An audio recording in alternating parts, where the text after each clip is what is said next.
What's up, Cowboys Nation? The NFL draft is quickly approaching, which means we've got to get you ready for it. This is Building the Board. I'm your host, Haley Sutton. We're going to get started on the defensive side of the ball, a unit that really stayed pretty solid and intact thanks to the return of defensive coordinator Dan Quinn. But you can always get better at any position, right? So to talk about that improvement, I'm going to bring in my guy, Patrick No C. Walker.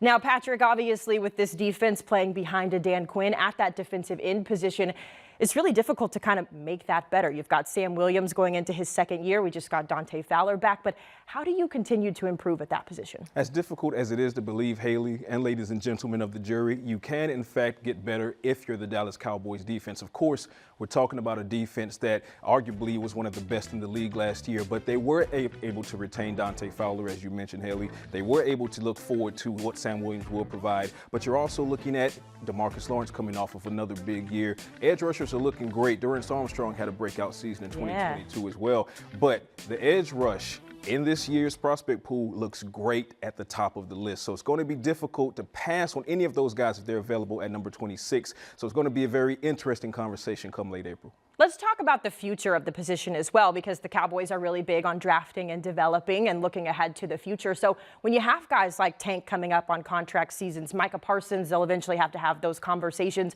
How does this year's draft class fare when it comes to preparing for the future? Well, when you look at names like DeMarcus Lawrence and you look at Dorrance Armstrong, DeMarcus, for example, he's a guy who wants to retire as a Dallas Cowboy. So yes, there's going to be another contract talk coming up here soon for him, but I believe the Cowboys and DeMarcus Lawrence are on stable ground as far as going forward. Dorrance Armstrong, Jerry Jones and the Cowboys front office, they are massive on keeping Dorrance Armstrong around, and you saw why in the 2022 season. Sam Williams gives you that youth, but also when you look at the defensive interior, you have guys who can flex. Chauncey Golston is a name whose needle pointed due north on the back end of last season. They have a lot of youth to match with some of those guys that are coming up on contract talks. It'll be interesting to see where they go, how they go, and what they do at that position. But we're going to bring in one of our experts to talk about it, right? This is a guy who has been so in tune with our draft this year. He's the host of The Draft Show, none other than Kyle Yeomans, who's going to break down some of those guys you should be keeping an eye on.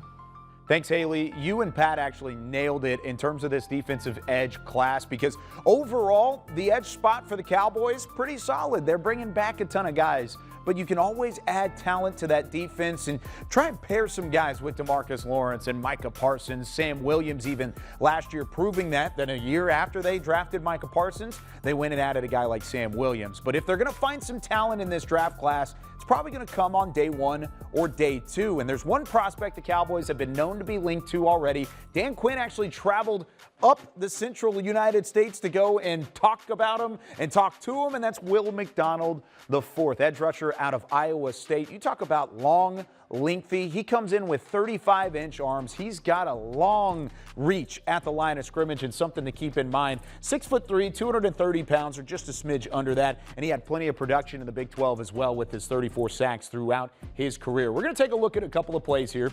Starting here, he's down at the bottom of the screen, so we're going to name him right there. This isn't going to take very long. This is against Ohio, so a little bit lesser competition. Let's go ahead and press play. Look how quickly he just beats his man off the line of scrimmage. The release, the bend, both of which some of the best that you have in the entire edge class. I don't even have to really illustrate a whole lot on that one.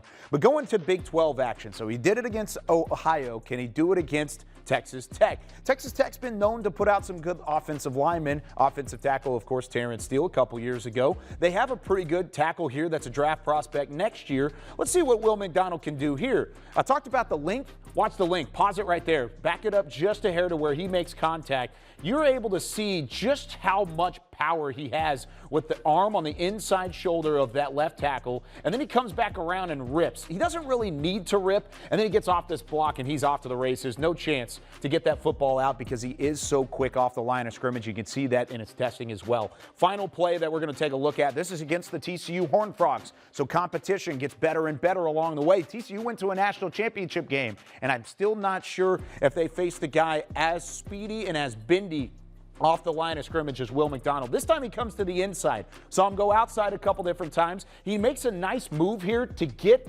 an offensive tackle off balance, and that's one of the keys to his game. Is he's a finesse player for the most part. He's somebody that's going to get outside and then rip back in, and using that bend, using that link to his advantage is what keeps those offensive tackles off balance. 77 here does not have a shot. As soon as he's inside and the swim move rips down over the top, Max Duggan has to evacuate, and he knew. He kept an eye on him the entire time. So with that being said, you bring that length, you bring the speed, the power that Will McDonald has. He can still get stronger. He has to add to that 230-pound frame, but for the most part, he is NFL ready, and he's somebody that I think the Cowboys can continue to grow into a starting edge rusher role and bring some talent to this edge rusher class and this edge rusher position for the Cowboys. Yeah, it's kind of scary to think about. Like, you know, you look at the defense, the production that they had last year. They were the identity of this team for most of the season. And then you talk about making it better, getting a potential second Micah Parsons. Like, does that not scare anybody else? Listen, that is just scare quarterbacks, and it gets the people going. It is fun to talk about because there's some names up at the top of the draft. I mean, Will Anderson's not going to be there. Yeah. Tyree Wilson, rather, out of Texas Tech, he's not going to be there as well. Nolan Smith out of Georgia, your Dogs, you're a big Georgia fan, not going to be there. But there's names in that first round potential. Will McDonald, Miles Murphy, Lucas Van Ness that are all possibly able to slide. But if they don't slide, when you go to the second and the third round, it makes things tough on trying to add that level of talent to a defense that already has so much of it. Well, it sounds like the defense is going to be in pretty good shape going into the 2023 season, guys. I love the input today. Cowboys Nation, we are lucky to have some of these analysts with us. Thanks so much. That'll do it for this episode of Building the Board. For Kyle and Patrick, I am Haley, and we'll see you next time.